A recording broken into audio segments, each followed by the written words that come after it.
Halo, apa kabar? Assalamualaikum warahmatullahi wabarakatuh. Semoga kalian tetap dalam keadaan sehat, bebas dari virus-virus corona yang pada saat ini lagi menyebar, apalagi di Indonesia. Sangat luar biasa ya penyebarannya. Baik, pada sesi kali ini kita akan melanjutkan materi, yaitu pengenalan layar OSI layer. Apa itu OSI layer? Nah, sebelum kita melanjutkan, yang belum sarapan silahkan sarapan dulu, yang belum mandi silahkan mandi dulu, tidak masalah. Ini nge-play videonya setelah sampean mandi, tidak masalah. Oke, adik-adik tingkatku semua, kita mulai ya. Ini saya cari materi langsung di internet, dan ini real ya, di citraweb.com tentang pengenalan OSI layer. Yuk kita sama-sama belajar yuk. Pada saat kita memulai langkah ke dalam ilmu jaringan komputer, hal yang pertama kali kita pelajari biasanya adalah TCP/IP. Nah, ini TCP/IP bisa dianalogikan seperti bahasa. Ketika manusia bertukar informasi, manusia akan berbicara dengan bahasa yang bisa dimengerti oleh pembicara maupun pendengar. Ketika saya berbicara dengan siapa ya, misalkan dengan sampean nih, ya, saya dengan sampean, tapi dengan bentuk fisik ya, tidak dengan online seperti ini. Nah, itu ketika bahasa yang tidak sama dan tidak akan bisa dimengerti. Saya bahasa Inggris, ya, saya ngomongnya bahasa Inggris. What's your name? Nah, terus sampean orang Jawa tuh, atau orang Semendo ya, atau orang Manado misalnya, atau orang Papua. Ngomong apa itu ya, bilang. Jadi tidak nyambung. Nah, makanya kenapa ini kita ngobrolin di OSI, ini adalah standar organisasi internasional yang dibentuk untuk pemetakan ketika kita berada di jaringan internet, seperti itu. Kita lanjutkan sampai sini ya. Ketika manusia bertukar informasi, ya, oke, lanjut. Ada Ibu Ranti tadi ya. Kita sampai mana ini tadi? Ketika manusia bertukar informasi, manusia akan berbicara dengan bahasa yang bisa dimengerti oleh pembicara maupun pendengar. Nah, seperti itu. Yang sudah saya jelaskan tadi ya, harus sama-sama orang Jawa sama orang Jawa gitu. Tapi kalau orang Jawa udah bisa bahasa Inggris dan sebaliknya ya bisa seperti itu bertukar informasi. Begitu juga halnya dengan komputer atau host dalam sebuah jaringan.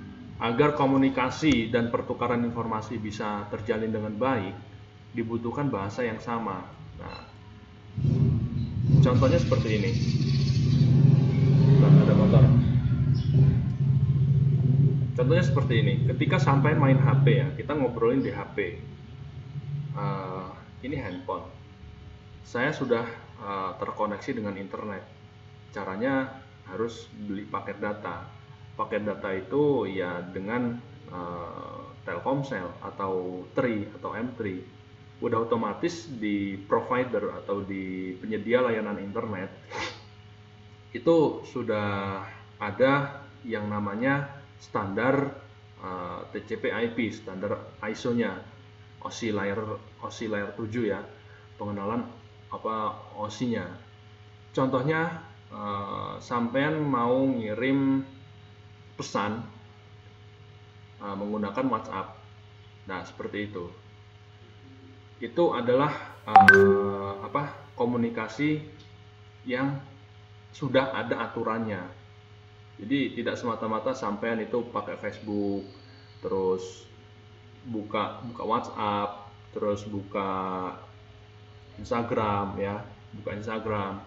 Itu sudah ada aturannya. Aturannya itu yang ngebuat siapa? Yang ngebuat adalah manusia yang dalam ilmu tentang dunia jaringan, seperti itu.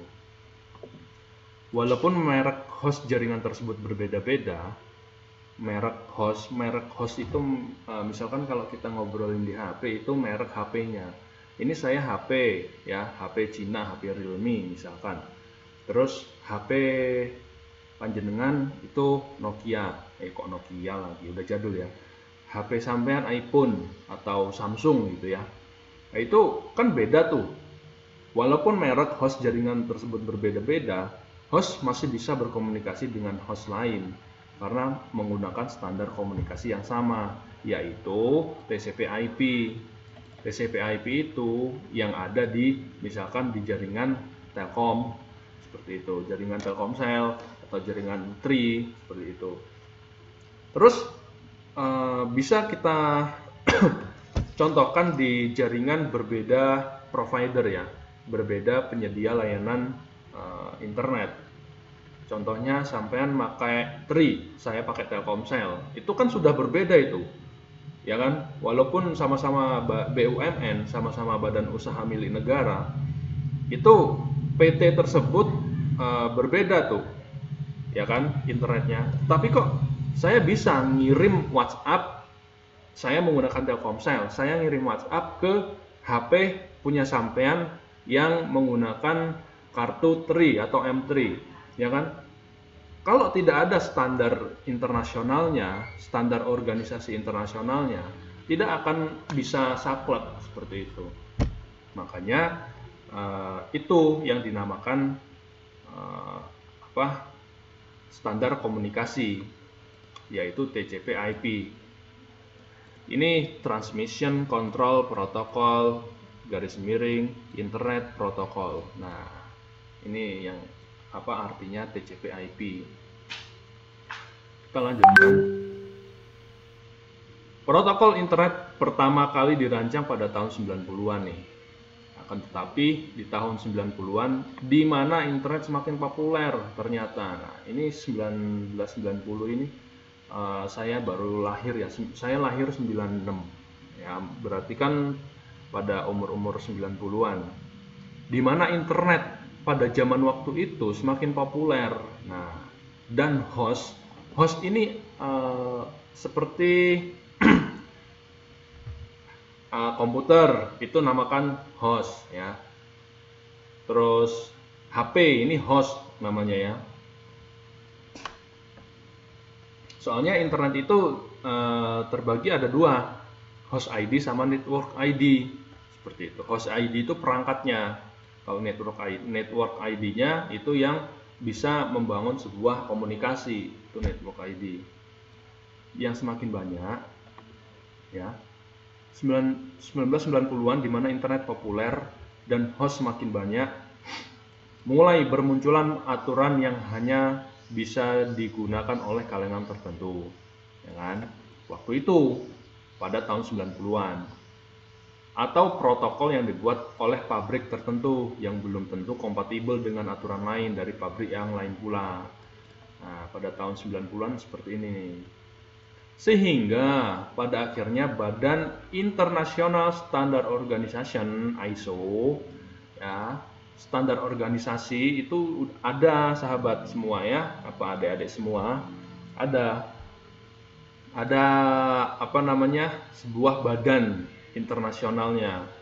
Ini membuat standar aturan yang saat ini dikenal dengan aturan Open System Interconnection.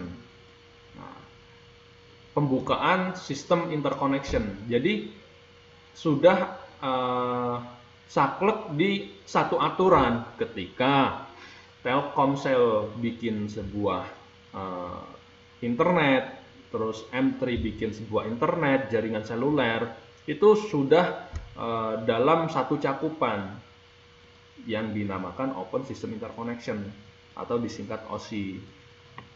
Seperti itu. Terus model OSI ini menjadi referensi dan konsep dasar teori tentang cara kerja sebuah aturan. Nah, sudah menjadi referensi. Ini udah buat referensi di pihak provider Telkomsel, M3 itu sudah ada referensinya menggunakan layer 7 seperti itu model OSI ini. Teori tentang cara kerja sebuah protokol. Ini protokol bahasa Indonesianya aturan ya. Ini aturan, sebuah aturan. Dalam perkembangannya, TCP/IP digunakan sebagai standar de facto. Apa ini standar de facto? Yuk cari dulu. Standar teknis atau lainnya yang sudah demikian lazim sehingga semua orang tampaknya mengikuti seolah-olah itu merupakan standar yang resmi. Nah, standar de jure mungkin berbeda, misalkan merupakan ngebut di jalan raya, apalagi. Ya, standar de facto ya. Nih, ada. Kita lanjut ke topik yang kita bahas nih. Ini OSI layer. Nih, ketika ISO membuat standar protokol ya, standarisasi aturan, maka terciptalah sebuah standar model referensi yang berisi cara kerja protokol. Nah, model referensi yang kemudian disebut dengan Open System Interconnection seperti ini. Berdasarkan dokumen rekomendasi EC 200 apa lagi ini. Standar OSI ini memiliki 7 layer. 7 layer ya. 7 tingkatan ya. Tiap tingkatan memiliki definisi fungsi yang berbeda seperti itu. Ketika kita mau berkoneksi internet, itu ada tingkatan-tingkatan. Nah, Pak, kenapa sih ribet banget sih, orang cuman langsung aja beli paket data udah selesai. Kita bisa chattingan, bisa video call. Ya namanya kita belajar di dunia IT, di dunia perkembangan teknologi, khususnya di jaringan, karena sampean itu sekolahnya di TKJ, Teknik Komputer dan Jaringan. Ya seperti ini belajarnya, gitu ya. Makanya harus, ayolah, ikuti aja mata pelajaran yang ada di TKJ. Terus kita berdoa, meminta sama orang tua, meminta doa. Pak, Bu, ketika saya di TKJ, saya minta doanya, saya bisa kerja di bidang TKJ, kan seperti itu. Toh, untuk kedepannya sudah berusaha semaksimal mungkin, dan sudah minta doa sama orang tua.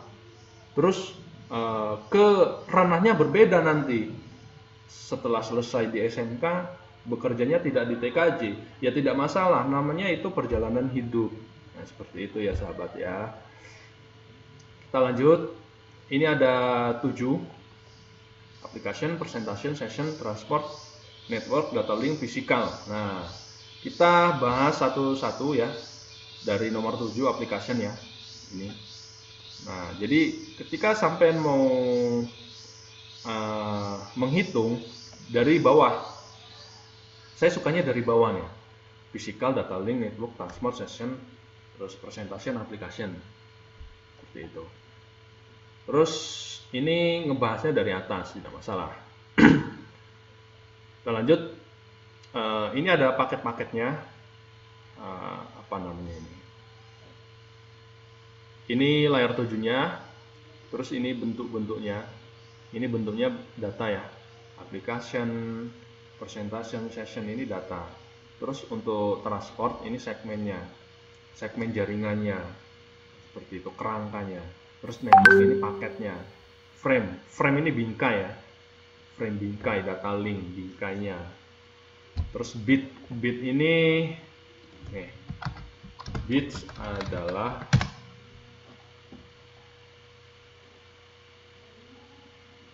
ini. Bit merujuk pada sebuah digit dalam sistem angka biner.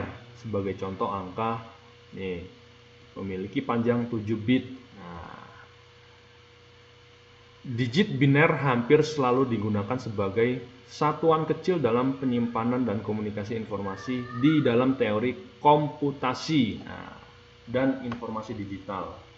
Ya, kita bakalan belajar tentang itu, tentang bit-bit seperti ini ya. Kita lanjutkan aja ke sini.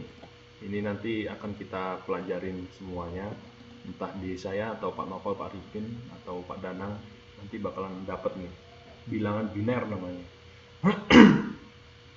Kita lanjut ke nomor 1 adalah layer 7. Layer ke-7 application ya, application layer merupakan layer di mana terjadi interaksi antar muka end user dengan aplikasi yang bekerja menggunakan fungsionalitas jaringan, melakukan pengaturan bagaimana aplikasi bekerja menggunakan source jaringan, menggunakan sumber jaringan, untuk kemudian memberikan pesan ketika terjadi kesalahan. Beberapa servis dan aturan yang berbeda di layar ini, misalkan HTTP, FTP, SMTP. Nah, ketika sampai kirim email ya, nah itu bekerja. Ketika kalian ngirim email, klik gitu ya, terus kok langsung kekirim, berarti kan bagus tuh, kinerjanya udah bagus dari fisik, datanya, terus jaringannya bagus, terus di transportnya, terus sessionnya ya, terus dipresentasiin, terus ke aplikasi. Ini udah ke data semua, langsung kekirim sama si user yang sampean tuju, seperti itu. Maksudlah ini ya. Terus presentation, bekerja dengan mentranslasikan format data yang hendak ditransmisikan oleh aplikasi melalui jaringan. Nah, format data itu seperti kalian mau ngirim apa, foto atau PDF atau Office Word atau JPG atau PDF atau format-format lain, MP3, MP4 ya, MP5 MP5 belum ada ya, FLV adanya, ke dalam format yang bisa ditransmisikan oleh jaringan. Pada layar ini juga data akan dienkripsi atau dideskripsi. Nah, data dideskripsikan oleh, ya lagi-lagi di teknologi ya, di teknologi di dalamnya, di dalam sebuah jaringan. Setelah itu dikirim. Ini presentasi, dipresentasikan. Ini adalah format apa nih? Mentranslasikan format data. Yang kelima, session layer. Session ya, mendefinisikan bagaimana koneksi dapat dibuat, dipelihara dan atau dihancurkan. Di layar ini ada aturan name recognition NFS SMB. Ini sudah saya cariin nih. Nih, network file system. Jadi file itu dimasukkan ke sebuah sistem ya, ke sebuah sistem jaringan dengan aturan-aturan yang sudah dibuat, yaitu menggunakan layer 7 itu tadi. Nah, ini loh, sebuah aturan berbagai pakai berkas melalui jaringan NFS ini meng-share file atau resource melalui jaringan. Network ini jaringan ya. Kita lanjutkan, mana tadi? Nah, ini dia. SMB ini sama juga, ini tentang file juga ya. Terus kita lanjutkan ke transport. Nah, ini ditransportkan, melakukan pemecahan data ke dalam paket-paket data serta memberikan nomor urut pada paket-paket data tersebut sehingga dapat disusun kembali ketika sudah sampai pada sisi tujuan. Selain itu, pada layer ini akan menentukan aturan yang digunakan untuk mentransmisi data. Misalkan protokol TCP akan mengirimkan paket data sekaligus akan memastikan bahwa paket diterima dengan akses knowledge dan mentransmisikan ulang terhadap paket yang hilang atau rusak di tengah jalan. Nah, jadi ketika sampean ngirim misalkan data ya pakai WA, dikirim pakai jaringan internet. Nah, ini pokoknya seperti ada security-nya, transport di transport ya, ada transportnya. Berjalan bagus enggak nih? Ya, berjalan bagus enggak nih ketika sampean ngirim dari, misalkan dari data Rajan, saya di data Rajan ya, misalkan ngirim ke Ngarip. Nah, jadi dari data Rajan saya pakai menggunakan Telkomsel, terus yang dari Ngarip pakai M3 misalkan ya. Jadi dari Telkomsel saya ngirim saya ngirim file lewat WA menggunakan Telkomsel, kirim tuh ke M3. Sedangkan providernya yang berbeda-beda ya. Nah, itu harus gimana caranya bisa kekirim. Ini tugasnya transport. Seperti itu sahabat ya. Terus ini network layer. Membuat header. Header ini kepala ya. Untuk paket-paket yang berisi informasi IP. Nah, informasi IP ini internet protokol. Ini angka-angka ini ya. Nanti kita belajar tentang angka-angka juga, seperti kita belajar matematika seperti itu. Baik IP pengirim data maupun IP tujuan data. Pada kondisi tertentu, layar ini juga akan melakukan routing. Routing ini membuat sebuah jalur ya, penjaluran sebuah jaringan melalui internetworking dengan menggunakan router dan switch layer 3. Nah, network layer ini kita dalam satu pembahasan aja ya, dari Telkomsel ke M3 ya. Di Telkomsel itu ada yang dinamakan alat-alat yang memang untuk mentransmisikan pengiriman menggunakan alat jaringan, menggunakan router ya. Router ini kegunaannya untuk membuat sebuah jalur dari internet dimasukkan ke router ya. Router ini alat ya, dimasukkan ke alat, dan alat itu bisa menyebar luas ke misalkan handphone, laptop. Nah, seperti itu. Yang di M3 juga seperti itu ya. Telkomsel ada di Data Rajan, terus yang M3 ada di Ngarip ya, sama seperti itu. M3 juga ada alatnya. M3 ada alatnya, ada switchnya, dan bisa disebarkan ke perangkat-perangkat yang mau terhubung, yang mau beli paket data dan lain-lain seperti itu. Ketika sudah terhubung, baru bisa sampean untuk YouTube-an dan lain-lain. Bahasanya seperti itu. Terus kita lanjut ke data link. Berfungsi untuk menentukan bagaimana bit-bit. Nah, bit-bit ini bit data. Ini ya, bit tadi sudah saya jelaskan ini seperti ini. Sistem angka biner. Angka biner ya. Sampai sini ya. Dikelompokkan menjadi format yang disebut sebagai frame. Frame itu bingkai. Selain itu, pada level ini terjadi koreksi kesalahan. Nah, koreksi kesalahan. Apa dari perangkat keras ya? Dari perangkat keras, apakah ada kesalahan ketika ada misalkan nyolok kabel, dari kabel ke alat, dari alat ke kabel lagi, baru ke alat lagi. Nah, itu ada yang dinamakan aturan data link, flow control. Nah, flow controlnya, pengalamatan perangkat keras seperti halnya media access control.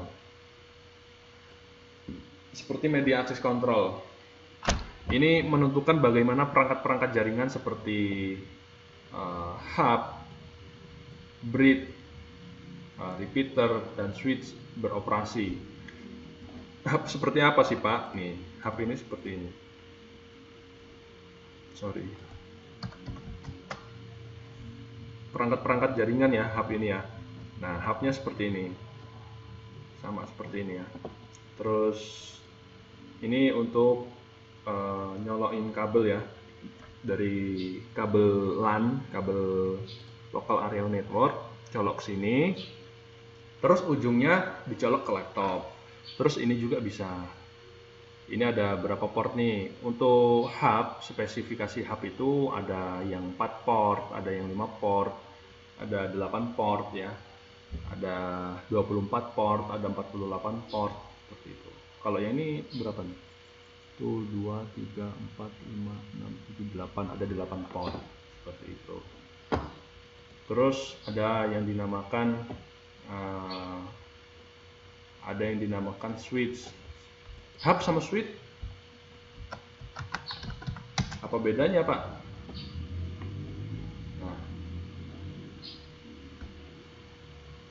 Nah, mana?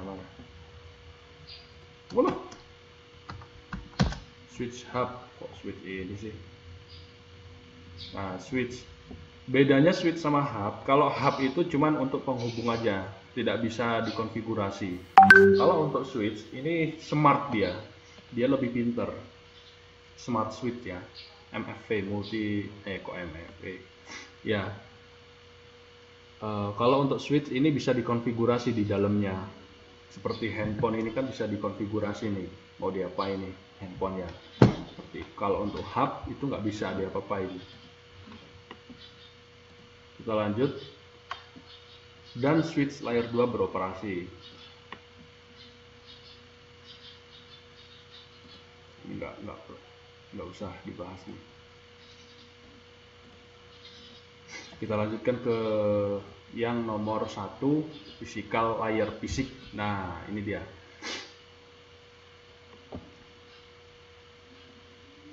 Layer fisik bekerja dengan mendefinisikan media transmisi jaringan, metode pensinyalan, sinkronisasi bit, arsitektur jaringan seperti halnya Ethernet atau token ring, topologi jaringan dan pengkabelan ya. Selain itu, level ini mendefinisikan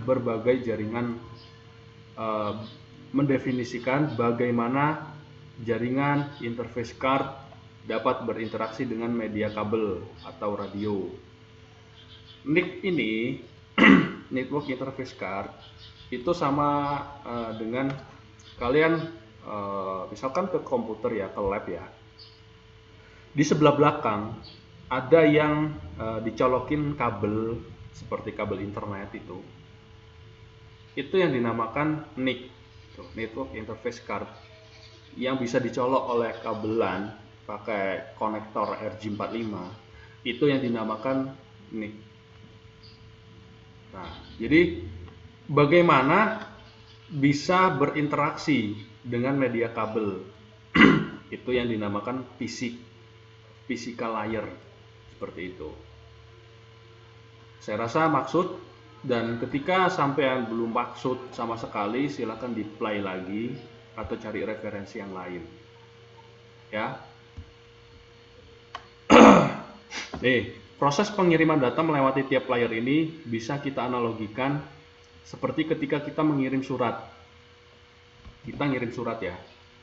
Isi surat adalah data yang akan dikirim, yang akan kita kirim ya. Nah, layer 7 menuju ke layer 5 ya, data ya. Kemudian sesuai standar pengiriman, isi surat tersebut kita masukkan ke dalam sebuah amplop. Isi tersebut kita masukkan ke amplop. Dia menggunakan layer 4. Layer 4 tadi apa? Layer 4 apa? Transport ya. Transportnya itu amplop ya.